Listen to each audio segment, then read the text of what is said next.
டிவியில பத்திரிகையாளர் அவரே கீழே பயந்து போய் மக்கள் திட்டிடுவாங்களோன்னு நடுநிலை பத்திரிகையாளர் அவரே போட்டுக்கிறாரு. இதனே அநியாயமா இருக்கு.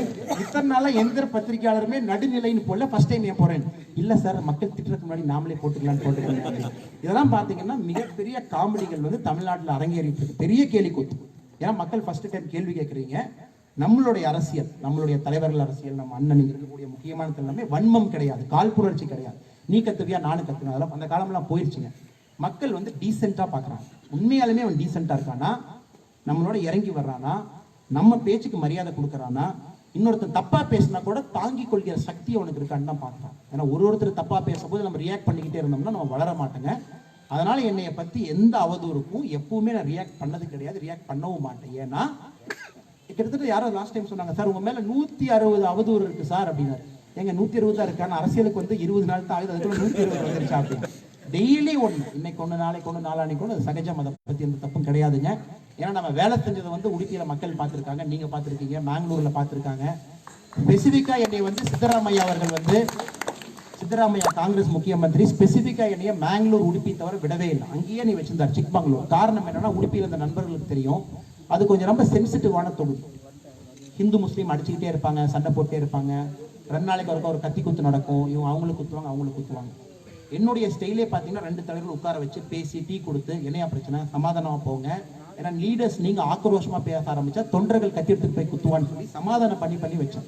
நான் பல முறை சித்தராமையாட்ட கேட்பேன், சார் என்னால தூங்க முடியல, என்னை தயவு செஞ்சு வேற மாவட்டத்துக்கு போடுங்க. சில மாவட்டத்துல வேலையே இல்லை. நார்த் கர்நாடகாவில் பார்த்தீங்கன்னா எஸ்பி எல்லாம் ஜாலியா இருக்காங்க, லீவ் எல்லாம் கொடுக்குறீங்க, எனக்கு லீவு நீங்க கொடுக்க மாட்டீங்க. நைட்டு 1 மணிக்கு மேல போன் வந்தா பக்குன்னு இருக்கு, யாரை குத்துனாங்கன்னு எனக்கு தெரியல, தயவு செஞ்சு எனக்கு லீவு கொடுங்க. அவர் சொன்னது இல்ல நீ இருந்தா தான்ப்பா எனக்கு தூக்கம் வருது. அவருதான் எனக்கு வலுக்கட்டாயமா அத்தனை நாள் வந்து உடுப்பியில் வச்சிருந்தார். அதனால நான் ஒரு காங்கிரஸ்காரருக்கு சொன்னேன், சார் தயவு செஞ்சு என்னை திட்டாதீங்க, தயவு செஞ்சு உங்களுடைய முக்கிய மந்திரியை திட்டுங்க, அவருதான் நீங்க இருக்க வச்சது, நான் இல்லைன்னுங்க. அதனால இந்த மாதிரி விஷயங்கள் நிறைய பேசுவோம். நம்ம கட்சியில பாத்தீங்கன்னா தனி மனிதன் அப்படின்னு கிடையாது, நான் யாரையும் அடையாளப்படுத்தி நாங்க சொல்றது கிடையாது. மோடி அவர்கள் கூட எங்களை பொறுத்த வரைக்கும் பாத்தீங்கன்னா பாஜக கட்சியில் ஒரு உண்மை தொண்டன். இப்போதைக்கு கட்சி அவருக்கு வந்து பிரதம மந்திரி அப்படிங்கிற பதவியை கொடுத்திருக்கு, சீரம் சிறப்புமாக பண்ணி கொண்டிருக்கலாம். அதுக்காக நாம் வந்து மோடிஜி வந்து ஒரு பெரிய ஒரு இந்திரா காந்தி மாதிரி அப்படின்னு ஸ்டாச்சு வைப்படலாம் நம்ம கட்சியில யாருமே இல்லைங்க. மோடிஜியோட பிறந்தநாளை ஏன் கொண்டாடுறோம்னா மக்களுக்கு அவ்வளவு சேவை பண்ணியிருக்காரு. மோடிஜி போனதுக்கு அப்புறம் இன்னொரு தலைவர் வருவார். நம்ம கட்சியில எப்பவுமே இருக்கக்கூடிய மனப்பான்மை வந்து நல்லவர்கள் ஒருத்தன் போயிட்டானா இன்னொருத்தன் கிளம்பி வருவான், அதான் நம்ம கட்சியோட ஒரே ஒரு நோக்கம். நானும் பாத்தீங்கன்னா 1/2 மணி நேரம் கேள்வி கேட்கலாம், சாரி நான் 1/2 மணி நேரம் பேசிட்டேனுங்க. ரொம்ப சந்தோஷம். நீங்க இவ்வளவு பேரு நம்மளுடைய நண்பர் தலைமையில வந்து எல்லாம் பிளான் பண்ணி வந்து நம்மளுடைய மாவட்ட தலைவர் அவருடைய பர்மிஷன்லாம் வாங்கி நீங்க செட் பண்ணி கொடுத்துருக்கீங்க, போலீஸ் பெர்மிஷன் ஒரு பிரைவேட் லேண்ட்ல வாங்கியிருக்கிறீங்க, ரொம்ப சந்தோஷம். கேள்விகள் இருந்தா என்ன கேள்வி வேணாலும் கேளுங்க, 10 கேள்வி கேளுங்க. முதல் கேள்வி ரெடி ஆயிட்டீங்களா? இது ரொம்ப வித்தியாசமான முயற்சி இல்லைங்களா? கேள்விகள் வந்து எதிர்கொள்றது. மைக் அப்படியே பாஸ் பண்ணுங்க. உங்ககிட்ட சில கேள்விகள் கேட்கணும், கொஞ்சம் ஈஸி கேள்வியா கேளுங்க. நீங்க வர்ற ஸ்டைல பார்த்தாவே பயமா இருக்கு. எந்த கேள்வி கேட்டாலும் நீங்க ஒன்னே கேளுங்க. நீங்க ஏன் தமிழ்நாட்டு பிஜேபிக்கு வந்தீங்க? ஏன்னா வந்து தமிழ்நாட்டில் ஜனநாயகம் ஜெயிக்காது, அது வாய்ப்பு இத்தனால ஜனநாயகம் ஜெயிச்சுக்கிட்டு இருக்கு. உங்களுக்கு வந்து கர்நாடகா நல்ல செல்வாக்கு இருக்கு, நீங்க அங்க ஒரு இது பண்ணிட்டு வந்திருக்கலாம். இங்க எவ்வளவு உங்களுக்கு கிரிட்டிசிசம் பண்றாங்க? சிம்பிள் ஆன்சருங்க. அதாவது சில டெசிஷன் வந்து பாத்தீங்கன்னா தலையை வச்சு எடுப்பீங்க, சில டெசிஷன் வந்து ஹார்ட்டை வச்சு எடுப்பீங்க, இதயத்தை வச்சு சில டெசிஷன் எடுப்பீங்க. இது வந்து இதயத்தை வச்சு எடுத்த டெசிஷன். நம்ம ஊரு நம்ம மக்கள் போகணும்னு இப்போ சொல்ற மாதிரிங்க. ஒரு சின்ன கட்சி பெரிய கட்சின்னு எதுவுமே பார்க்கறது கிடையாதுங்க. ஒரே ஒரு எலெக்ஷன் மக்கள் ஒரே ஒரு சின்ன ஸ்விங் கிடைச்சிருச்சுன்னா போதும், அப்படியே ஓட்டை மாத்தி போடுவாங்க. ஸோ பாஜக அப்படிங்கிறதுங்க, நான் நேற்று எங்க ஒரு இன்டர்வியூல சொன்னேன், 2021 மிகப்பெரிய சக்தியா இருக்கத்தான் போகுது. டவுட்டே வேண்டாம். சிவில் சர்வீஸ் எழுதுன்னு காரணம் வந்து லக்னோவில் படிக்கும் போது அங்கே இருக்கிற மக்களோட வாழ்வியலை மாற்றணும், அதுக்காக தான் சிவில் சர்வீஸ் எழுதுறேன்னு சொல்லியிருந்தீங்க. அப்புறம் நீங்கள் வந்து ஐஏஎஸ் பண்ணிருக்கலாம். ஐபிஎஸ் வந்துட்டு ஒரு பாதுகாப்பு தானே கொடுக்க முடியும், ஐஏஎஸ் அதிகாரி தான் வந்து ஒரு வாழ்வியலை மாற்றக்கூடிய ஒரு. எனக்கு ஐஏஎஸ் கிடைக்கலிங்க பிரதர். என்னுடைய ரேங்க்குக்கு என்னுடைய முதல் ஆப்ஷன் வந்து ஐஏஎஸ் போட்டிருந்தேன், 2வது ஆப்ஷன் வந்து ஐபிஎஸ் போட்டிருந்தேன். ஐபிஎஸ் கிடைச்சிருச்சு, யோசனை பண்ணி பார்த்தேன் நம்ம இன்னொரு எழுதணுமா வேற லெவலுக்கு போகணுமான்னு சொல்லிட்டு. ட்ரைனிங் போறதுக்கு முன்னாடி எனக்கு ஆச்சரியமான விஷயம் என்னன்னா 2 முறை ஐபிஎஸ் வாங்கினவங்க. நான் 2 டைம் எக்ஸாம் ஐபிஎஸ் போட்டேன். 2வது டைம் வந்து நம்ம தீவிரமா யோசிச்சேன், ஐஏஎஸ் தான் போகணும், கொஞ்சம் ஆட்சி பணியில் இருந்தால் கொஞ்சம் கிராமப்புறத்தில் வந்து நம்ம வேலை செய்ய முடியுமே. நீங்க அந்த போலீஸ் அகாடமி போனீங்கன்னா முதல் நாள் அந்த யூனிஃபார்ம்லாம் மாட்டிடுவாங்க. உங்களுக்கு ஒரு யூனிஃபார்ம் போட்டு எல்லாம் ஸ்டிச் எல்லாம் அளவெல்லாம் எடுப்பாங்க, உங்களுக்கு கை கரெக்டாக இருக்கான்னு. அது போட்டிங்கன்னா அது ஒரு கம்பீரம் வருங்க. அது என்னன்னு தெரியாது, இங்கே இருக்கிற போலீஸ் ஆஃபீஸர் சொல்லுவாங்க யாராச்சும். அந்த முதல் நாள் அந்த யூனிஃபார்ம் போட்டிங்கன்னா நீங்கள் ஒரு 6 அடி உயர்ந்த மாதிரி ஒரு ஃபீலிங் இருக்கும். ஏன்னாங்க உங்கள் கையில் கிடைக்கிற பதவி வந்து ஒரு கம்பீரமான பதவி. அந்த எஃப்ஐஆரை வச்சு நீங்கள் ஒரு தனி மனிதனோட வாழ்க்கையை நாசமும் பண்ணிடலாம், நல்ல ஒரு மனிதனை நல்லாவும் வச்சுக்கலாம். ஏன்னா அது நிறைய ஆஃபீஸர்ஸ் புரிதல் இல்லை. இப்போ நிறைய ஆஃபீஸர்ஸ் பார்த்தீங்கன்னா அது புரிதல் கிடையாது. ஏன்னா அது வந்து ஒரு மனுஷன் கையில் வந்து ஒரு பிரம்மாஸ்திரம் கொடுத்த மாதிரி போலீஸ் அப்படிங்கிறது. நீங்கள் என்ன வேணாலும் பண்ணலாம். அந்த பொறுப்பு கிடைக்கும் போது ஒரு பயம் வந்துச்சு. ஐயோ நமக்கு இவ்வளோ பெரிய பொறுப்பு இருக்குது, நம்ம இதுலேயே வந்து சாதனை பண்ணணும்னு சொல்லிட்டு போலீஸ் பதவியை வந்து விருப்பப்பட்டு எடுத்துக்க ஆரம்பித்தேன். பட் எழுதும்போது ஐஏஎஸ் தான் என்னுடைய முதல் ஆப்ஷனாக இருந்ததுங்க. ஆனால் தமிழக அரசியலை வந்துட்டு சாக்கடையா யார் மாற்றினா, சாக்கடைன்னு சொல்லிட்டு யார் ஒதுங்கி நிற்கிறா உங்கள் பார்வையில்? ஆனால் சாக்கடை அப்படின்னு நான் சொல்ல மாட்டேங்க. இப்போ நீங்கள் பார்த்தீங்கன்னா ஒரு அரசியல் இருக்கக்கூடிய தலைவர்கள் எல்லாமே இங்கே இருக்கக்கூடிய கூட்டத்தின் பிரதிபலிப்பு தான். இந்த கூட்டத்தில் எவ்வளவு பேர் இருக்கீங்களோ 2 பேர் எடுத்து போட்டால் அவங்க தான் தலைவர்கள். அப்படித்தான் ஜென்ரலாக இருக்குங்க. மக்கள் வந்து ஓவர பாயிண்ட் ஆஃப் டைம் என்ன ஆயிட்டாங்க அப்படின்னா, இந்த காலச்சக்கரத்தில் மாட்டி கொஞ்சம் எல்லாத்துக்குமே இன்க்ளூடிங் மீ கொஞ்சம் சுயநலம் அதிகமாகவும் பொதுநலம் கம்மியாக போச்சு. ஏன்னா நமக்கு வந்து வாழ்க்கை முறை இம்பார்ட்டன்ட், சம்பாதிக்கணும் அப்படின்னு. சம்பாதிச்சதுக்கு அப்புறம் தான் நம்ம பொதுநலம்னு பார்க்குறோம். ஐயோ ஓரளவுக்கு பணம் சம்பாதிச்சிட்டோம் பொதுநலத்துக்கு போனான்னு. இப்போ தமிழகத்தில் பார்த்தீங்கன்னா எல்லாருமே சற்றேற்குறைய ஒரு மிடில் கிளாஸ்க்கு மேலே வந்துட்டு இருக்காங்க, மிடில் கிளாஸ் லெவலுக்கு வந்திருக்காங்க. அதனால தான் இந்த எழுச்சி. ஏன்னா இப்போ எல்லாத்துக்குமே பொருளாதாரம் ரெடி ஆயிடுச்சு. இப்போ பொருளாதாரம் எல்லாம் இந்த தோப்பில் வந்து உட்காந்து மீட்டிங் போடுறதுக்கு யாருக்கு டைம் இருக்குதுங்க? நமக்கு வந்து நெக்ஸ்ட் வேலை உணவு எங்கிருந்து வருதுன்னு தெரியும், கம்ஃபர்டபுளாக இருக்கும், ஓரளவுக்கு சம்பாதிச்சிருக்கோம், தோப்பில் வந்து உட்காந்து பேசிக்கிட்டு இருக்கோம். இது வந்ததுக்கு அப்புறம் பார்த்தீங்கன்னா பொதுநலம் வரும். ஸோ அதனால சாக்கடைன்னு பார்க்க மாட்டேனுங்க. இன்னி வந்து அரசியல் கிளீன் அப் ஆயிடும். ஏன்னா மக்கள் வந்து சுயநலத்திலிருந்து பொதுநலத்துக்கு வந்துட்டு இருக்காங்க. எல்லாமே கேள்வி கேட்கறாங்க, நல்லது எதுன்னு கேட்கறாங்க. அப்படிதான் நான் பார்க்கணும். ஆனால் அப்புறம் வந்துட்டு நீங்கள் உங்களோட தற்சாப்பு கொள்கை எல்லா கேள்வி நீங்களே கேட்டுருவீங்களா? ஓகே, அப்போ ஒரு பிரேக் விட்டு திரும்ப வருவோம். அண்ணா வணக்கம்ண்ணா. நீங்கள் மங்களூரில் சிக்மங்களூர் டிஸ்ட்ரிக்டில் வேலை பார்த்தீங்க. மங்களூர் டிஸ்ட்ரிக்டில் ஒரு ஜாதி கலவரம் இருந்துச்சுங்க. அந்த ஜாதி கலவரத்துக்கு உங்களை தான் வர சொல்லி கர்நாடகா மக்கள் பூரா போராட்டம் பண்ணி நீங்கள் தான் வந்தீங்க தலைமை வச்சு அந்த ஜாதி கலவரத்துக்கு உங்களுக்கு ஸ்பெஷல் ஆஃபீஸராக போட்டாங்க. 7 நாள் போட்டாங்க. 7 நாளையில் பிடிக்கிறேன்னு சொல்லி சொன்னீங்க. ஆனால் நான் ஃபோன் பண்ணும்போது 3 நாளையில் பிடிச்சிட்டிங்க. 3 நாளையில் உங்கள் வேலையை முடிச்சுட்டு வந்தீங்க. எவ்வளோ சிறப்பாக செஞ்சீங்க. ஆனால் இது ஜென்ரலாக பார்த்தீங்கன்னா நான் வந்து கர்நாடகாவில் வந்து முஸ்லீம் மதத்தில் வந்து எனக்கு ஒரு மிகப்பெரிய பெயர் அங்கே இருக்குது, உங்களுக்கு தெரியும். ஏன்னா நான் வந்து குரான் தான் அதிகமாக பேசுவேன். நான் வந்து மாஸ்க்குக்கெல்லாம் போகும்போது குரான் ஹதீத்தை பற்றி மிக அற்புதமாக அதிகமாக நான் பேசுவேன். ஏன் வந்து குரான் என்ன சொல்லுது, எப்படி இருக்கணும்னு சொல்லிட்டு. ஏன்னா நிறைய பேர்த்துக்கு பார்த்தீங்கன்னா இந்த மதத்தில் வந்து மிகப்பெரிய ஒரு குழப்பம். இந்த முஸ்லீம் நண்பர்களே சில பேர் வந்து பார்த்தீங்கன்னா சில கன்ஃபியூஷன் அவங்களுக்கு இருக்குது, குரான் என்ன சொல்லுது, என்ன பண்ணணும் அப்படின்னு. ஸோ எப்பவுமே ஒரு மதம் அப்படிங்கும் போதுங்க, ஒரு யூனிஃபார்ம் போட்டதுக்கப்புறம் என்னையை பொறுத்த வரைக்கும் மதம் அப்படிங்கிறது வீட்டில் வச்சிருவேன் நான். அது என்னுடைய திண்ணூறு, என்னுடைய பொட்டு, என்னுடைய கடவுள், என்னுடைய குலதெய்வம் வந்து என்னுடைய வீட்டு வாசலுக்குள்ளே வச்சுட்டு வெளியே வந்ததுக்கப்புறம் இரு மதத்தையும் சம்மதமாக வச்சு பார்க்கும்போது நிறைய பிரச்சனைகள் சேர்ந்துடும். அதில் பார்த்தீங்கன்னா எனக்கு கிடைக்கிற நிறைய இன்ஃபர்மேஷன் வந்து முஸ்லீம் நண்பர்கள் தான் ஃபோன் பண்ணி சொல்லுவாங்க, இந்த அக்யூஸ்ட் இங்கே இருக்கான், இவங்க இருக்கான், போய் பிடிச்சிட்டு வாங்க. ஏன்னா அடிப்படையாக நீங்கள் ஒரு முஸ்லீம் மதத்தை பார்த்தீங்கன்னா அடிப்படையாக அன்பில் உருவான மதம் தான். But over a point of time மூணு நூற்றாண்டுகள் 4 நூற்றாண்டுகள் 8ஆம் நூற்றாண்டில் உருவாச்சுங்க. 3 நூற்றாண்டு முடிஞ்சதுக்கு அப்புறம் ஏகப்பட்ட போரில் அவங்க பண்ணாங்க. 10, 11, 12, 13ஆவது நூற்றாண்டில் பார்த்தீங்கன்னா ஏகப்பட்ட படையெடுப்பு, போர் அந்த மாதிரி நடந்தது. அதனால் அடிப்படையாக பார்த்தீங்கன்னா ஒரு தப்பான புரிதல், கஃபீர் அப்படின்ட்டுவாங்க. ஜெய்சே கஃபீர் அப்படிம்பாங்க. கஃபீர்னா என் மதத்தை நம்பாதவன் கஃபீர் அப்படிம்பாங்க. அதெல்லாம் லேட்டஸ்ட்டாக ஆட் ஆனது. ஒரிஜினல் நீங்கள் முஸ்லீம் மதத்தை பார்த்தீங்க அப்படின்னா கஃபீர் இல்லை, எல்லாத்தையும் அரவணைச்சு போவாங்க. ஸோ அந்த புரிதல் தாங்க நம்ம பேச நிறைய பேருக்கு அந்த புரிதல் கிடைக்கும். வணக்கங்க.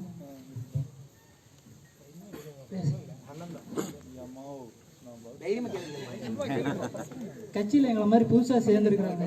கட்சியை வலுப்படுத்துறதுக்கு நாங்கள் என்ன செஞ்சால் நான் வலுப்படுத்த முடியும்? இது நிறைய பேர் இந்த கேள்வி கேட்பாங்க. முதல்ல ஒரு மாவட்டத்துக்கு போய் இந்த 4 நாளைக்கு முன்னாடி அந்த மாவட்டத்தில் பார்த்தீங்கன்னா கொஞ்சம் எல்லா கட்சியிலும் இருக்கிறதா சில உட்கட்சி பூசல் இருக்குது. தலைவருக்கு என்னை பிடிக்காது சார், எனக்கு தலைவரை பிடிக்காது அப்படின்னு ஒரு டீம் இருந்தாங்க. நான் கூப்பிட்டு கேட்டேன், என்னப்பா பிரச்சனை உனக்குன்னு. எனக்கு பொறுப்பு கொஞ்சம் ரொம்ப சின்ன பொறுப்பாக கொடுத்துட்டாங்க சார் அப்படின்னு. சரி ராஜா, உனக்கு என்ன பொறுப்பு வேணும் அப்படின்னு. கொஞ்சம் பெரிய பொறுப்பாக இருந்தால் சந்தோஷமா இருக்கும் சார். நான் சொன்னேன், தமிழ் அகராதி உங்கள்கிட்ட இருக்கா, தமிழ் அகராதி இருந்தால் எடுங்க, பெரிய பொறுப்பு அப்படிங்கிற வேர்டு எனக்கு காமிங்க, நான் பார்க்கணும். பிகாஸ் எனக்கு தெரிஞ்ச தமிழ் வார்த்தையில் பார்த்தீங்கன்னா பொறுப்பு மட்டும்தான் இருக்கு, சின்ன பொறுப்புன்னு இல்லை, பெரிய பொறுப்புன்னு இல்லை. ஸோ நம்ம கட்சியில் பார்த்தீங்கன்னா அமித்ஷா அவர்கள்ட்ட வந்து ஒரு இன்டர்வியூவில் கேட்குறாங்க. அமித்ஷா நம்மளுடைய உள்துறை அமைச்சர் அவர்கள், சார் நீங்கள் வந்து மிகப்பெரிய பொறுப்புகள்லாம் நீங்கள் அலங்கரிச்சிட்டீங்க. நீங்கள் வந்து குஜராத்தோட உள்துறை அமைச்சராக இருந்திருக்கிறீங்க, இந்தியாவோட உள்துறை அமைச்சர், பாஜகவோட 2 முறை தேசிய தலைவர், எல்லாம் பார்த்துட்டீங்க. சந்தோஷமான பொறுப்பு எது சார் அப்படின்னு. அவர் சொன்ன ஆன்சர் கேட்டீங்கன்னா நீங்க நடுங்கிடுவீங்க. அவர் என்ன சொன்னார்னா, சந்தோஷமான பொறுப்பு என்னுடைய முதல் பொறுப்பு, அது பூத் ஏஜென்ட் பொறுப்பு. அது வந்து பூத் நம்பர் 37 சாக்கெச் அப்படிங்கிற ஒரு கான்ஸ்டிடுவன்சி, ஒரு எம்எல்ஏ சீட். அது அகமதாபாத் சிட்டியில வர்ற ஒரு சீட்டு. பூத் நம்பர் 37ல நான் 2 வருஷம் பூத் ஏஜென்ட்டா இருந்தேன், 2.5 வருஷம் பூத் ஏஜென்ட்டா இருந்தேன். அதுதான் என்னுடைய மிகப்பெரிய பொறுப்பு. அந்த இன்டர்வியூ கார்டர் கேட்கிறாரு, என்ன சார் அதுல பவரும் இல்லை ஒண்ணும் இல்லை, அதை போய் மிகப்பெரிய பொறுப்புன்னு சொல்றீங்க? அதுக்கு அவர் சொன்னாரு, நான் அந்த பூத் கமிட்டி இன்சார்ஜ் ஆகி 37 வருஷம் ஆகுது. 37 வருஷமா பாஜக தவிர எந்த கட்சியும் அங்க வந்தது கிடையாது. அதுதான் பாத்தீங்கன்னா பொறுப்பு. ஆனா பொறுப்பு எப்பவுமேன்றது, உங்களுக்கு பொறுப்பு இல்லை அப்படின்னா கூட நீங்க நாட்டை பத்தி மோடிஜியை பத்தி 10 பேர்கிட்ட பேசினா போதும், அவன் போய் நான் 10 பேர்கிட்ட பேசுவான், 100 பேர் உங்களுக்கு கிடைப்பாங்க. ஸோ நீங்க பொறுப்பு வந்து ஆட்டோமேட்டிக்கா வரும். இது வந்து பாத்தீங்கன்னா லைஃப்ல ஒரு சின்ன உதாரணம் வந்து, உங்க வீட்டுல உங்களுடைய அம்மா மனைவிமாரெல்லாம் தயிர் சிலுப்புவாங்க. தயிர் சிலுப்புவாங்க காலையில பாத்தீங்கன்னா தயிர் சிலுப்புவாங்க. இன்னும் சில வீட்டுல மோர் சிலுப்புறாங்கன்னு நம்புறேன் நான். மிக்சியில் அந்த கடையை போட்டு சிலுப்புவாங்க. எப்பவுமே பாத்தீங்கன்னா வெண்ணெய் மேல வந்துடும். நீங்க தலையில நின்னா கூட வெண்ணெய் கீழே வைக்க முடியாது. நீங்க சிலுப்ப சிலுப்ப சிலுப்ப வெண்ணெய் மேல வந்துகிட்டே இருக்கும். பாத்துருக்கீங்களா? அது ஏன்னா இயற்கையின் நியத்தி. அது அந்த இயற்கை யாருனாலும் ஜெயிக்க முடியாது. திறமை இருப்பவன் மேலே வந்தே தீருவான். ஒரு மோர்ல ஒரு தயிர் இருக்கிற வெண்ணெய் மாதிரி இன்னைக்கு உங்களுடைய தலைவர் பார்க்காம இருப்பார். பட் தலைவர் இன்னொருக்க வரும்போது பார்ப்பார், யாரா இவ்வளவு ஃபிளெக்ஸ் அடிச்சு போர்டு அடிச்சு இவ்வளவு பயங்கரமா பண்ணியிருக்கிறது அப்படின்னு சொல்லிட்டு தலைவருக்கு ஒரு நாள் கண்ணில் பட்டே தீரும். அப்படிதான் பொலிட்டிக்கல் தலைவர் கண்ணில் எல்லாமே பெறது. தம்பி யாருப்பா ஃபிளெக்ஸ் அடிச்சது? அண்ணே நான் தானே. யாருப்பா தம்பி இவ்வளவு பெரிய கூட்டத்தை சூப்பரா பண்ணது? அண்ணே நான் தானே. யாருப்பா தம்பி இப்படி பண்ணது? ஏன்னா தலைவர்கள் கண்ணில் அவங்க பட்டே படுவாங்க. இதை வந்து அமித்ஷா அவர்கள் வந்து நான் கண்கூடா பார்த்தது. நம்மளுடைய பெங்களூர் சவுத் எம்பி தேஜஸ்வி சூர்யா அவர்கள், என்னுடைய நல்ல நண்பர் அவர் வந்து பாத்தீங்கன்னா இப்படிப்பட்ட ஒரு நிகழ்ச்சியில், இந்த மாதிரி ஒரு நிகழ்ச்சியில அமித்ஷாஜி பேசும்போது ஒரு கேள்வி கேட்டு ஸ்பாட் ஆனார். அவர் பேசிட்டு இருக்காரு, ஒரு கேள்வி கட்சிக்கு முரணான ஒரு கேள்வி, பட் கட்சியை வளர்ப்பதற்கான கேள்வி. அந்த கேள்வி கேட்டோன்னே அமித்ஷா பக்கத்தில் இருக்கிற தலைவர்கிட்ட அமித்ஷாஜி கேட்கிறார், அந்த பையன் பேர் என்ன அப்படின்னு. உடனே அவர் சொல்றாரு, இந்த தம்பி பேர் தான் அப்படின்னு. பட் எலெக்ஷன்ல சீட்டு வரும்போது முதல் முறையாக 26 வயசுல, அது பெங்களூர் சவுத் பிஜேபி கோட்டை, அனந்த்குமார் அவர்கள் 7 முறை எம்பியா இருந்த ஒரு தொகுதிக்கு வந்து ஒரு சின்ன பையனை நம்பி கட்சி வந்து அவ்வளவு பெரிய ஒரு சீட்டை கொடுக்குறாங்க. எனக்கு பெரிய ஆச்சரியத்தில் நான் தொலைவினேன், எப்படி நடந்தது, எப்படி அவரை கண்டுபிடிச்சாங்க அப்படின்னா, இல்ல சார் இந்த மாதிரி ஒரு நிகழ்ச்சியில் அமித்ஷாஜி பேசிட்டு இருந்தாரு, ஒரு கேள்வி சூப்பரா கேட்டான் சார், டக்குன்னு அவர் பார்த்தாரு, நோட் பண்ணாரு, அப்ப இருந்து ஃபாலோ பண்ணிட்டே இருந்திருப்பாரு அப்படின்னு. ஸோ அதனால நீங்க பாத்தீங்கன்னா எப்பவுமே வெண்ணெயை நான் வச்சு, இன்னைக்கு உங்களுக்கு கிடைக்கிற கூலிக்கு வந்து கிடைக்காம இருக்கலாம். கஷ்டப்பட்டு வேலை செய்யற சார், எனக்கு வந்து வானம் வந்து ஹெல்ப் பண்ண மாட்டேது, கஷ்டப்பட்டு ஃபினான்ஸ் பண்றேன், சம்பாதிக்க முடியல, இந்த மாதிரி கேள்விகள் எல்லாத்துக்குமே இருக்கும். பட் எப்பவுமே அந்த வெண்ணெயை நான் வச்சுக்கிறேன். ஒரு நாள் இல்லாட்டி ஒரு நாள் வெண்ணெய் மேல வந்தே தீரணும். பட் தயிர் சிலுப்புறதை நிறுத்தக்கூடாது. நீங்க வந்து 2 முறை சிலுப்பின அதுக்குள்ள வெண்ணெய் வராது, 4 முறை இழுத்து அதுக்குள்ள வெண்ணெய் வராது. நீங்க 20 முறை இழுத்து முடிக்கணும், அப்பதான் வெண்ணெய் மேல வரும். ஏன்னா அதை உடைக்கணும், நீங்க அதை உடைக்கணும். தயிரை உடைச்சிங்கன்னா தான் அந்த வெண்ணெயும் மோரும் பிரியும். ஸோ அது வரைக்கும் உழைப்பை போட்டுக்கிட்டே இருக்கு. எப்படி இருக்குன்னா, நிறைய பேர் கேட்பாங்க, சார் எனக்கு இந்த மாதிரி ஒரு பெரிய தென்னை மரம் பண்ணணும்னு ஆசை சார் அப்படின்னு. சூப்பர். அதுக்கு ஒரு சின்ன ஒரு விதையை கொண்டு போய் மண்ணுக்குள்ள போட்டுட்டு வருவான். நைட்டு தூங்கி எந்திரிச்சிட்டு காலையில போய் திரும்ப போய் குழி தோண்டுவான். என்ன தம்பி பண்ற அப்படின்னா, வளர்ந்துருக்கான்னு பாக்குறேன் சார் அப்படின்னு. ஸோ நம்ம லைஃப்ல நிறைய டைம் பாத்தீங்கன்னா நம்பிக்கை வைக்கணும். ஒரு சிஸ்டம் மேல, ஒரு பார்ட்டி மேல, ஒரு தலைவன் மேல கொஞ்சம் நம்பிக்கை வைக்கணும். நான் டெய்லி வந்து குழி தோண்டி பாக்குறேன் சார், அது ஏன் சார் மரமாக மாட்டேங்குதுன்னா, உங்களுக்கு சம்பந்தமே இல்லாத ரஜினி சார் அவர்கள் சொல்ற மாதிரி அதிசயம் அற்புதம் நடக்கும். எப்படி நடக்கும்னா, நீங்க போட்டுட்டு எதுவுமே பண்ணிக்க மாட்டீங்க, 4 நாள் கழிச்சு சின்னதா ஒரு குருத்து வரும், ஒரு 10 நாள் கழிச்சு பெருசாகும். இது பாத்தீங்கன்னா அவ்வளவு பெரிய ஆலமரமே, 700 வருஷம் ஆலமரம் பாத்தீங்கன்னா ஒரு விதைக்குள்ளதாங்க இருக்கு. ஒரு விதையிலிருந்து வந்ததுதான் அவ்வளவு பெரிய ஆலமரம். அதனால நீங்க எப்பவுமே இந்த பொலிட்டிக்கல் கட்சியில அவசரப்படக்கூடாது. ஒரு பொலிட்டிக்கல் கட்சியில, ஜனநாயக கட்சியில நான் முன்னாடி வந்துடுறேன், நான் முன்னாடி போயிடணும், நான் வந்தோடனே என்னை வந்து யாரும் கவனிக்கலையா அப்படின்னு எல்லாத்தையும் இங்க இருக்கக்கூடிய தலைவர்கள் கவனித்துக் கொண்டிருப்பார்கள். அதை பத்தி உங்களுக்கு டவுட்டே வேண்டாம். அவங்க கவனிக்கிறது நமக்கு தெரியாது. பொறுப்பாளர் பார்த்துட்டு இருப்பாரு, பிரபாரி கண்ட்ரி. இந்த கட்சி பாத்தீங்கன்னா பயங்கர சிஸ்டமேட்டிக் பார்ட்டி. ரிப்போர்ட் எழுதி நாங்கெல்லாம் கிளாஸ் ரூம் உள்ள ரிப்போர்ட் வச்சிருக்கோம். யார் என்ன பண்றாங்க, எந்த வேலை யார் செஞ்சாங்க, எவ்வளவு கூட்டத்தை சேர்த்துனாங்க, மோடிஜி அவர்களுடைய கொள்கை யாரு போய் பிரச்சாரம் பண்ணாங்க, எல்லாத்தையும் அப்சர்வ் பண்ணிட்டு இருப்பாங்க. அதனால தலைவர்கள் மேல தயவு செஞ்சு பிரதர் நம்பிக்கை. அது வரைக்கும் உங்களுக்கு பொறுப்பே கொடுக்கல அப்படின்னா கூட உங்க வேலையை செஞ்சுக்கிட்டே இருங்க. ஒரு சின்ன யூடியூப் ஒரு வீடியோ எடுத்து புதிய கல்விக் கொள்கை பத்தி உங்களுடைய காணலை சொல்லுங்க, விவசாய மசோதாவை பத்தி உங்களுடைய விஷயம் சொல்லுங்க. ஃபர்ஸ்ட் 10 பேர் பார்ப்பாங்க, 100 பேர் பார்ப்பாங்க, 1000 பேர். ஒரு நாள் மோடி பார்ப்பாங்க. உங்க பேர் என்ன? ஸ்டாலின். இப்ப ஸ்டாலினே நம்ம பக்கம். ஒரு நாள் மோடிஜி அவர் சொல்லுவாரு, யாரா இந்த ஸ்டாலின் தம்பி யூடியூப்ல இதை ரெக்கார்ட் பண்ணி போட்டீங்கன்னா ஸ்டாலின் அவர்கள் அவருன்னு நினைச்சுக்குவாரு. இங்க ஸ்டாலின் ஒருத்தர் கேள்வி கேட்டாரு, அந்த ஸ்டாலினுக்காக நான் சொல்றேங்க. யார் இந்த தம்பி இந்த மாதிரி வந்து ஒரு யூடியூப்ல வந்து பதிவை போட்டிருக்காரு.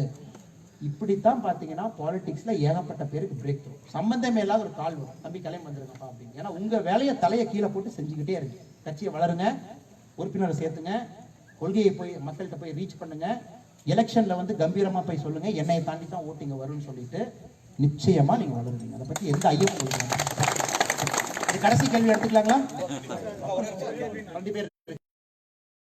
கருணாநிதி சரிண்ணா. கருணாநிதி சிதம்பரத்தை பார்த்து ஒரு வேஷ்டி கட்டை தமிழன் ஒரு நாள் பாரத பிரதமரா வருவாருன்னு கருணாநிதி அவர் பார்த்து சொன்னாரு. அது வந்துட்டு காங்கிரஸ் சாத்தியம் கிடையாது, நம்ம பிஜேபியில ஒரு சாத்தியம். கலைஞர் மு கருணாநிதி அவர்கள் பார்த்தீங்கன்னா அரசியலை வந்து ரொம்ப ஆழ்ந்து ஆராய்ந்து கரைத்து குடித்த ஒரு மனிதர். நம்மளுடைய அரசியல் வாழ்க்கையில நமக்கு வேற வேற கருத்து வேறுபாடுகள் இருந்தால் கூட அரசியலை வந்து ஒரு மிக சிறப்பாக செய்த ஒரு சாணக்கியன். கருணாநிதி அவர்கள் என்னையை பொறுத்த வரைக்கும் கலைஞர் அவர்கள் என்ன நினைச்சார் அப்படின்னா, அந்த காலகட்டத்தில் மூப்பனார் அவருக்கு வந்து ஒரு மிகப்பெரிய சான்ஸ் இருந்ததுங்க. தேவகவுடா அவர்கள் வந்து பிரதம மந்திரி ஆகும்போது அந்த பொறுப்பு நிறைய பேர் இப்போ சொல்றது மூப்பனார் அவர்களுக்கு கொடுக்கப்பட்ட பொறுப்பு. பட் நான் அதுக்குள்ள போகலைங்க, யார் பாலிடிக்ஸ் பண்ணது, அந்த மீட்டிங்ல என்ன ஆச்சுன்னு அதுக்குள்ள போகல. ஸோ அன்னைக்கு ஒரு வேட்டி கட்டிய ஒரு தமிழன் வந்து பிரதமர் ஆயிருக்க முடியும். நம்மளுடைய வாஜ்பாய் அவர்களுடைய கவர்மெண்ட் விழுந்த போது அந்த ஆப்பர்ச்சுனிட்டி வந்து மூப்பனார் அவர்களுக்கு போன ஆப்பர்ச்சுனிட்டி மாறி போய் தேவகவுடா அவர்களுக்கு போயிடுச்சு. அதான் நம்ம க்ளோசஸ்ட் அதான் வந்தாங்க. ஒரு வேட்டி கட்டிய தமிழன் வந்து மேலே போக முடியுமான்னு. நீங்க சொன்ன மாதிரி பி சிதம்பரம் அவர்கள் கூட வேற கட்சியில் இருந்தா கூட ஒரு பொருளாதார நிபுணர், ஒரு வல்லுநர், ஹார்வர்டில் படித்தவர், நிறையா பண்ணவர், ஃபினான்ஸ் பட்ஜெட்லாம் போட்டவர். பட் என்னுடைய நம்பிக்கை என்ன அப்படின்னாங்க, ஒரு சாதாரண ஒரு மனிதன் தான், அது தமிழனாக இருக்கட்டும் இதாக இருக்கட்டும், அவங்க வந்து நம்ம இந்தியாவை ஆண்டுகிட்டு இருக்காங்க. தேவகவுடா அவர்கள் பார்த்தீங்கன்னா ரொம்ப சாதாரணமாக பஞ்சாயத்து தலைவராக ஒரு வாழ்க்கையை ஆரம்பிச்சது ஹாசனில். அவங்க தான் வந்து நம்மளுடைய பிரதமர். வாஜ்பாய்ஜி அப்படித்தான், மோடிஜி அப்படித்தான். இந்த நாடு, இந்த மண்ணில் ஏதோ ஒன்று இருக்குது, இந்த மண்ணில் ஏதோ ஒன்று இருக்கு. சாதாரண மனிதர்கள் மட்டும்தான் அது பிடிச்சி அலங்காரம் பண்ணி ஒரு உயர் பொறுப்பை போய் உட்கார வைக்கும். அது என்ன எனக்கு தெரியல. அந்த சாதாரண மனிதனை வந்து அப்பப்போ சிஸ்டமே கண்டுபிடிச்சது. ஏன்னா பார்த்தீங்கன்னா இதெல்லாம் வந்து பார்த்தீங்கன்னா மகாபாரத வார் நடந்த ஒரு இடம், அவ்வளோ ரத்தங்கள் வந்து உள்ள புனிதப்படுத்தியிருக்கு. குருஷேத்திர வார் நடந்த இடம், இது ஒரு புண்ணியமான பூமி. கஷ்டம் நடக்கும் போதெல்லாம் யாரோ ஒருத்தர் பிடிச்சிட்டு வந்தது. மோடிஜி அவர்கள் சம்பந்தம் எல்லாம் எங்கேயோ வந்து பிடிச்சிட்டு வந்தோம். வேட்டி கட்டிய தமிழன் வரட்டுமா வராதான்னு சொல்றது வழங்க என்னுடைய முக்கியமான ஒரு கருத்து வந்து, நல்ல ஒரு மனிதன் ஆட்சி பண்ணணும். அது யாரா இருந்தாலும் ஓகே. அவங்க வந்து தமிழன் கன்னடிகன் பார்க்க வேண்டாம், நல்லதா மக்களுக்கு பண்ணட்டும் அப்படிங்கறத என்னுடைய கருத்து. அண்ணா உங்களுடைய 3 கேள்விங்க. உங்களுக்கு வில்ஃபுல் டிஃபால்டர்னு போட்டு கூகுளில் சர்ச் பண்ணிங்கன்னா இந்திய நாட்டினுடைய வங்கிகளில் கடன் வாங்கிட்டு போயிட்டு வெளிநாட்டில் செட்டிலான அந்த லிஸ்ட்டு பூரா வரும். அதில் எஸ் பேங்க்லேருந்து, பேங்க் ஆஃப் பரோடாவிலேருந்து, ஸ்டேட் இத்தனை பேர் இந்திய வங்கிகள் மக்கள் போட்ட பொது பணத்தை சுவாகா பண்ணிட்டு போயிட்டாங்க. அவங்கள யாராலும் இங்கே இந்தியாவுக்கு கொண்டு வந்தீங்க, எவ்வளவு பணத்தை இந்தியா ரிசர்வ் வங்கியில் சேர்த்துனீங்கிறது ஒன்று. ரெண்டாவது, உலகத்திலேயே எந்த நாட்டிலையும் இல்லாத அளவுக்கு பெட்ரோல் டீசல் மீது அந்த பெட்ரோல் டீசலை ஜிஎஸ்டிக்குள்ளே கொண்டு வரல. இங்கே கச்சா எண்ணெய் உலக அளவில் விற்கிறதுக்கும் இங்கே 1 லிட்டர் பெட்ரோல் 86 ரூபாயும் டீசல் 80 ரூபாய். இதனால் அனைத்து அத்தியாவசிய பொருட்களும் விலைகள் ஏறுகிறது. ஏன் இப்போ ஜிஎஸ்டிக்குள்ளே கொண்டு வரல? ரெண்டாவது, ஜிடிபி இன்னைக்கு -28.3% போயிருக்கு. பொருளாதாரம் இந்த பேண்டமிக் பீரியடில் ரொம்ப கஷ்டத்தில் இருக்குது. அப்போது வருமான வரி கட்டுதல்களை சொன்னீங்க 5%. இந்த வருமான வரி கட்டுதல்களை தவிர மீதி உள்ள ஏழை மக்களுக்கு 7500 ரூபா கொடுக்கணும்னு சொல்லி எதிர்கட்சிகள் சொல்லிட்டு இருக்கு. அப்போ தான் இந்த நாட்டில் பணப்புழக்கம் ஏற்படும், வாங்கும் சக்தி அதிகரிக்கிறாங்க. அப்புறம் இதுக்கு எல்லாம் சொல்லுங்கள். அற்புதமான கேள்விகள். இது வந்து நம்ம கட்சியை சார்ந்து பேசணும், நாம் பண்ணதுதான் சரின்னு கேட்குற கேள்விகள் கிடையாதுங்க. அற்புதமான கேள்விகள். 3க்கு நான் பதில் சொல்றேனுங்க. அவர் முதல்ல கேட்ட கேள்வி வந்து வில்ஃபுல் டிஃபால்டர் அப்படின்னா தமிழ்ல வந்து வேணும்னே ஒரு பேங்க்ல லோன் வாங்கிட்டு ஓடி போனவங்க. நிறைய பேர் ஓடி போயிட்டாங்க, அக்ராஸ் த வேர்ல்டு போயிருக்கிறாங்க. இந்தியாவில் உலகத்தில் பார்த்தீங்கன்னா சில கண்ட்ரியில் அவங்க போயிட்டாங்கன்னா பிடிச்சிட்டு வர்றது ரொம்ப கஷ்டம். ஏன்னா நமக்கும் அந்த கண்ட்ரிக்கு வந்து ஒப்பந்தம் கிடையாது. நான் ஏன் சொல்கிறேன்னாங்க, நான் உடுப்பி எஸ்பியாக இருக்கும்போது ஒருத்தரை போய் மொரோக்கோவில் போய் தூக்கிட்டு வந்தேன். ரொம்ப கஷ்டம். அவன் பார்த்தீங்கன்னா இங்கே கொலை பண்ணிட்டு துபாய்க்கு ஓடி போயிட்டு அங்கிருந்து மொரோக்கோவில் போய் செட்டில் ஆகிட்டான். மொரோக்கோங்கிறது ஆப்பிரிக்காவில் எங்கேயோ இருக்கிறது. நாங்கள் ஒரு சேலஞ்சை எடுத்துகிட்டு அவனை துரத்தணும். எங்கடா நீ போவேன்னு சொல்லிட்டு அவனை துரத்துன்னு துரத்தி பிரான்ஸ் போனோம், துபாய் போனோம், எல்லாம் போய் மொரோக்கோல நார்தன் பார்ட்ல ஒரு ஃபர்னிச்சர் கடை போட்டு உட்காந்துட்டான். பேரெல்லாம் மாத்தி, பாஸ்போர்ட்லாம் மாத்தி. அவன் அங்க போய் தூக்கிட்டு வந்தான். அதுல எனக்கு கிடைத்த அனுபவம் பாத்தீங்கன்னா மிகப்பெரிய அனுபவம். நீங்க கேட்ட முதல் கேள்விக்கு, மொரோக்கோ வந்து பாத்தீங்கன்னா ஒரு முஸ்லிம் நாடு, ஒரு மிகப்பெரிய முஸ்லிம் நாடு. அது அவங்களுக்கும் இந்தியாவுக்கும் ஒப்பந்தம் கிடையாது. இப்ப நமக்கும் ஒரு 90 கண்ட்ரிக்கு ஒப்பந்தம் இருக்குங்க. நம்ம நாட்டுல ஒரு குற்றம் பண்ணிட்டு நீங்க இன்னொரு நாட்டுக்கு போனீங்கன்னா நம்ம கவர்மெண்ட் அதை கோர்ட்ல நாம ப்ரூவ் பண்ணிட்டோம்னா அந்த நாட்டுல குற்றம் பண்ண மாதிரி சமம் அது. அவன் தூக்கி நமக்கு கொடுத்துருவான். ஸோ மொரோக்கோக்கு நமக்கு ஒப்பந்தம் இல்லை. என்னையா பண்றது எல்லாம் சுத்தி முத்தியும் பார்த்தா ஐநா சபையில நாமளும் மொரோக்கோ ஒரு ஒப்பந்தம் போட்டிருந்தோம், ஒரு காமன் ஒப்பந்தம், United Nations cross transactional crime அப்படின்னு. அந்த ஒப்பந்தத்தை எடுத்து நம்ம அம்பாசிடர் அவங்க அம்பாசிடர் பேசி தூக்கிட்டு வந்தோம். எங்களுக்கு பார்த்தீங்கன்னா அது 3.5 வருஷத்துக்கான சவால். ஒரு நாள் 2 நாள் கிடைக்கல. இப்ப இங்க இருந்து ஓடி போறவங்க எல்லாருமே பாத்தீங்கன்னா பெரும்பாலும் எங்க போறாங்கன்னா சுவிட்சர்லாந்து போறாங்க, வெஸ்ட் இண்டீஸ் பகுதியில போய் ஒளிஞ்சுக்கிறாங்க, சில பேர் வந்து இங்கிலாந்துல போய் ஒளிஞ்சுக்கிறாங்க. இப்ப இங்கிலாந்துல பெரிய பிரச்சனை என்ன அப்படின்னாங்க, இந்தியால வந்து ஒரு மனிதன் வந்து தப்பு பண்ணிட்டு ஓடி போயிட்டான்னு சொல்லலாங்க. ஒரு விஜய் மால்யா அவர் எடுத்துக்கலாங்க. சோ நாம் என்ன பண்ணா இங்கிலாந்து கோர்ட்ல போய் விஜய் மால்யா அவர் மேல கேஸ போட்டு ஒன்னொன்னா ப்ரூவ் பண்ணணும். எவ்வளவு கஷ்டம் பாருங்க. இப்ப வேற கண்ட்ரிக்கு இந்த மாதிரி இல்லைங்க. உதாரணத்துக்கு மலேசியா இந்த மாதிரி இல்லை. நம்மளுடைய கோர்ட் வந்து இவன் தப்பானவன் ஜட்ஜ்மெண்ட் கொடுத்ததுக்கு அப்புறம் நம்ம அம்பாசிடர் போய் மலேசியால கொடுப்பாரு, அவனை தூக்கிட்டு வந்தாலும் அடுத்த ஃபிளைட்ல.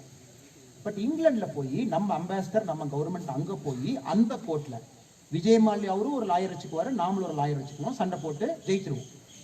அப்புறம் விஜய் மால்யா அடுத்த கோர்ட்டுக்கு போவார், ஹை கோர்ட்டுக்கு அங்க லண்டன்ல, அதையும் ஜெயிச்சிருவோம். விஜய் மால்யா ஹோம் செக்ரட்டரிக்கு அப்பீல் போவார். அந்த அப்பீல் இப்ப போயிட்டு இருக்குங்கய்யா. நான் இதை இந்த கேள்வி எப்படி பாக்குறேன்னாங்கய்யா, மோடிஜி அவர்கள் வந்ததுக்கு அப்புறம் தான் முதல் முறையா பணம் வாங்கிட்டு ஓடி போனவங்கள தொலாய் விட்டு முதல் முறை. இது வந்து பாத்தீங்கன்னா லக்சம்பர்க்ல, இங்கிலாந்துல, வெஸ்ட் இண்டீஸ் பகுதியில் ரொம்ப கஷ்டங்கய்யா, ரொம்ப கஷ்டம். என்னையை பொறுத்த வரைக்கும் எப்ப விஜய் மால்யா அவர்கள் கொண்டு வருவீங்கன்னு நீங்க கேட்டீங்கன்னா, கிட்டத்தட்ட விஜய் மால்யா அவர்கள் என்ன பண்ணிருக்காருன்னா, இப்ப வந்து அந்த ஹோம் செக்ரட்டரி அப்பீல்ல வந்து இந்தியா கொண்டு தூக்கில போட்டுவாங்க. ஒரு வித்தியாசமாலாம் சொல்லியிருக்காரு. இந்தியாவோட ஜெயில காக்ரோச் இருக்கும், அது வந்து லண்டன் ஜெயில வந்து கரப்பாம்பூச்சி இருக்காது, எனக்கு அந்த மாதிரி பிரச்சனைலாம் இருக்கு. நீங்க படிச்சு பார்த்தீங்கன்னா ரொம்ப வித்தியாசமா இருக்கும். இப்ப நாம ஒன்னொன்னா ஹைகோர்ட்டு சொல்லிட்டு இருக்கோம், இல்ல விஜய் மால்யா வந்தாருன்னா ஆர்த்தர் ஜெயில பாம்பேல இந்த ரூம்ல இருப்பாரு, தனிமை சிறையில் இருப்பாரு, அவருக்கு வந்து கரப்பாம்பூச்சிலாம் வராது. ஸோ பாத்தீங்கன்னா அவங்க ஒரு ஆப்ஷனை எடுத்து போராடிட்டு இருக்காங்க. ஸோ இதுதான் காரணங்கய்யா. செகண்ட் வந்து பாத்தீங்கன்னா எப்படி தப்பி ஓடுறதுக்கு விடுறீங்க, அவங்க போறதுக்கு முன்னாடி நீங்க பிடிக்கணும் அப்படின்னு. இப்போ எஸ் பேங்கோ, இந்த மெக்குல் சோஸ்கியோ, விஜய் மால்யாவோ பார்த்தீங்கன்னா அவங்க ஓடி போனதுக்கு அப்புறம் தான் நமக்கு தெரியுது அந்த கம்பெனி வந்து திவால் ஆகுது அப்படின்னு சொல்லிட்டு. அதுக்கப்புறம் நம்ம தேடும் போது அவங்க ஆல்ரெடி பிளான் பண்ணி 6 மாசத்துக்கு முன்னாடியோ 3 மாசத்துக்கு முன்னாடியோ போயிட்டாங்க. ஏன் ஃபர்ஸ்ட் டைம் போறாங்கன்னா, இது கட்சி இல்லைங்க, அது பாஜக காங்கிரஸ் இல்லை, மேபி பழைய கட்சிகளா இருந்தா இந்தியாவில் யாரையும் பிடிக்க மாட்டான்னு இங்கேயே உட்காந்துருப்பாங்க. இப்போ பிடிக்கிறாங்க அப்படிங்கறதுனால வர்றதுக்கு முன்னாடியே ஓடி போறாங்கன்னு தான் நான் பார்க்கறேன். உங்களுடைய 2வது கேள்வி, இந்தியா வந்து ஆக்சுவலா பணக்கார நாடு கிடையாதுங்க. பெட்ரோல் டீசல் நீங்க கேட்டக்கான கேள்வி. நம்ம அரசு போன வருஷம் போட்ட பட்ஜெட் வந்து 30 லட்சம் கோடி. இப்ப நீங்களான வீட்டுல பட்ஜெட் போட்டு தான் குடித்தனம் பண்றோம். நம்ம வீட்டுல ஒரு 20,000, எங்க வீட்டுல ஒரு 35,000 பட்ஜெட் போடுவோம். சம்பளம், வாடகை, பால் எல்லாம் போட்டதுக்கு அப்புறம் கையில கொஞ்சம் பணம் இருக்கும் இல்லைங்களா? நீங்களும் அப்படிதான் போடுறீங்க. அதே மாதிரி நம்ம நாட்டோட பட்ஜெட் 30 லட்சம் கோடி. இதுல ரொம்ப வித்தியாசமான விஷயம் என்னன்னாங்க, 30 லட்சம் கோடியில ஒரு அமௌண்ட்டை வந்து நம்ம கடன் வாங்கி செலவு பண்றோம். வேர்ல்டு பேங்க்ல இருந்து, அமெரிக்கா பேங்க், ஜப்பான் பேங்க்ல இருந்து கடன் வாங்கி நம்ம செலவு பண்றோம். பெட்ரோல் டீசல் அப்படிங்கிறது நம்ம நாட்டுக்கு பாத்தீங்கன்னா முக்கியமாக வருவாய் தரக்கூடிய ஒரு பொருள். இப்ப இதே தமிழ்நாட்டுக்கு இந்த கொரோனா காலத்துல நீங்க சொன்னீங்க 7,500 தான் கொடுத்தாங்க. இப்ப நீங்க பாத்தீங்கன்னா சொல்லிடுறேங்க ஐயா, இந்த ஆத்ம நிர்பார பாரத் நம்ம சொல்றோம். இந்த அரசாங்கம் வந்து 20 லட்சம் கோடி நம்ம செலவு பண்ணிருக்காங்க ஐயா. இந்த 6 மாசத்துல செலவு பண்ணிட்டு இருக்கோம். அதுல 15% தமிழ்நாட்டுக்கு வந்திருக்கு. 20 லட்சம் கோடியில 15 விழுக்காடுங்கிறது 3 லட்சம் கோடி. 3 லட்சம் கோடி பணம் வந்து தமிழ்நாட்டுக்குள்ள உள்ள கொண்டு வந்திருக்கோம். இந்த பேண்டமிக் காலத்துல எப்படி கொண்டு வந்தோம்னா, முத்ரா ஸ்கீம்ல கொண்டு வந்தோம். சின்ன சின்ன குறு தொழில் செய்வர்களுக்கான பேங்க் லோன்ஸ், இஎம்ஐ கட்டாதீங்க, உங்களுடைய லோனை வந்து கொஞ்சம் போஸ்ட்போன் பண்ணுங்க, அது கொடுத்தோம். இந்த வருஷம் யாரும் இன்கம் டேக்ஸ் கட்டவே நவம்பர், நமக்கு வருமானமே கிடையாது, இன்கம் டேக்ஸ் யாரும் கட்டல. இன்கம் டேக்ஸ் வந்து நவம்பர் வரைக்கும் புஷ் பண்ணியாச்சுன்னா மக்களுக்கு கொஞ்சம் ஆப்பர்ச்சுனிட்டி கொடுக்கணும்னு சொல்லிட்டு அரசாங்கம் வந்து பாத்தீங்கன்னா வருமானம் இல்லாம செலவு செஞ்சுட்டு இருக்காங்க.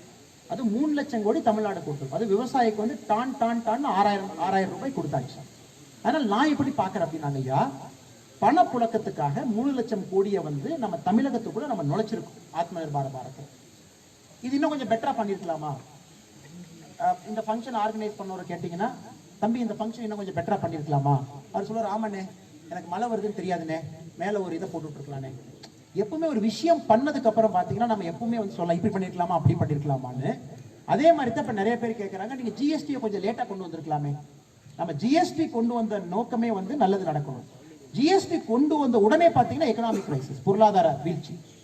அது முடிஞ்ச உடனே பாத்தீங்கன்னா பேண்டமிக். யாருக்கும் தெரியாது இந்த மாதிரி ஒரு கொரோனா வரும். பிகாஸ் நம்ம கந்து கடைக்காரங்களாம் பாத்தீங்கன்னா இங்கு உட்காந்துருக்காங்க, ஆடு மேய்ச்சிட்டு இருக்காங்க, எல்லாருமே விவசாயம் பண்றாங்க, நல்லதுதாங்க ஃபர்ஸ்ட் டைம். பட் அவங்க எல்லாம் அங்க தொழில் பண்றாங்க, அவங்களுக்கு பயம், பணம் என்னாச்சோ எங்க லாக் ஆகி நிக்குதோ. பிகாஸ் இவங்க யாருமே ப்ரெடிக்ட் பண்ணல. நீங்க கேட்ட கடைசி கேள்விங்க ஐயா, நம்மளுடைய ஜிடிபி 28%, 23% விழுந்திருக்குது. இதுக்கான காரணம் என்ன அப்படின்னா, உண்மையாலுமே இந்த குவார்டர்ல வந்து எந்த பொருளாதாரமே நடக்கலீங்கல்ல ஐயா, எதுவுமே நடக்கல. பஸ் ஓடல, கடை ஓபன் பண்ணல, ஹோட்டல் போடல, கிரஷர் வேலை செய்யல, ரோடு போடல. அதனால வந்து இது வந்து நீங்க ஒரு பாயிண்டா எடுத்துக்கூடாது இல்லையா. இது வந்து 100 வருஷத்துக்கு ஒருக்கா. லாஸ்ட் கொரோனா பாத்தீங்கன்னா 1917 வந்துச்சு. அது பேர் வந்து ஸ்பானிஷ் ஃப்ளூ. ஸ்பானிஷ் ஃப்ளூ உங்க ஊர்ல போய் கெசட்ல பாத்தீங்கன்னா ஏகப்பட்ட பெரியவர்கள் இறந்து போயிருப்பாங்க. 1917, 18, 19, 20 எங்க ஊர்லயும் நிறைய பேர் இறந்துருக்காங்க. பட் நம்ம ஊர்ல இப்ப வாட்ஸ்அப் இல்ல மீடியா இல்ல, கொரோனானே தெரியல, அவங்கவுங்க இறந்துகிட்டு இருந்தாங்க. தொற்று நோயினே தெரியலீங்க. சிட்டியில மட்டும்தான் நியூயார்க்ல மாஸ்க் போட்டு சுத்துனாங்க. அப்ப இது 100 வருஷத்துக்கு ஒருக்கா வரக்கூடிய ஒரு விஷயம். இது வந்து ரொம்ப கஷ்டம். இதை சமாளிக்கிறது யாருக்குமே தெரியாது எப்படி சமாளிக்கணும். ஸோ நம்ம எல்லாமே ஷட் டவுன் பண்ணி வச்சுட்டோம். பிரதம மந்திரி அவர்கள் முதல் உரையில சொன்னாங்க, எனக்கு பொருளாதாரம் முக்கியம் கிடையாது, உங்களுடைய உயிர் தான் முக்கியம் அப்படின்னு. உங்களுக்கு ஞாபகம் இருக்குமான்னு தெரியல. முதல் உரையில பேசும்போது, டிவியில பேசும்போது நானும் ஓப்பன் பண்ணி விட்டுருவேன், எனக்கு ஒன்றும் பெரிய பிரச்சனை கிடையாது, நீங்க போய் கந்து கடை பண்ணுங்க, நீங்க பிசினஸ் பண்ணுங்க, எல்லாம் பண்ணுங்க. பட் கொரோனா தொற்று வந்து ஹாஸ்பிட்டல் போயிட்டீங்கன்னா உங்களுக்கு பெட் கிடையாது, வென்டிலேட்டர் கிடையாது அப்படின்னு. ஸோ அதுக்காகத்தான் இந்த முயற்சி எடுத்துங்க. நீங்க அந்த கோணத்துல பாருங்க. இந்த பொருளாதாரம் அப்படிங்கிறது இப்ப கூட பாத்தீங்கன்னா வளர்ற நாட்டுல நாம தான் ஃபாஸ்டஸ்டா வளர்ந்துகிட்டு இருக்கோம். செகண்ட் குவார்டர்ல பிக்கப் பண்ணிட்டோம் ஐயா. இது அரசியலா பார்க்கல மிக அற்புதமான கேள்விகள். ஒரு நியாயமாக நம்ம இந்தியா மேல பற்றுள்ள ஒரு மனிதன் கேட்கக்கூடிய கேள்விகள். இது என்னுடைய பதிலுங்க ஐயா, என்னுடைய கோணத்தில் நான் சொல்லியிருக்கேன், எனக்கு தெரிஞ்சதை வச்சு நான் சொல்லியிருக்கேன். டோலில் வந்துங்க கட்டு பராமரி ஒப்படைங்கிறது ஒரு கிலோமீட்டருக்கு 1 கோடி கார்பரேட் நிறுவனம் செலவு பண்ணுதுன்னா, இப்போ பொதுவாக ஒரு வாகனத்தை வாங்கினோம்னா மறு வருஷம் விற்றுட்டோம்னா அது 10% 20% தள்ளி தான் கொடுக்குறோம். ஆனால் ஒவ்வொரு தடவைக்கும் டோலில் 10% கூடுதலாக வசூல் பண்ணிக்கிறாங்க. அப்போ இது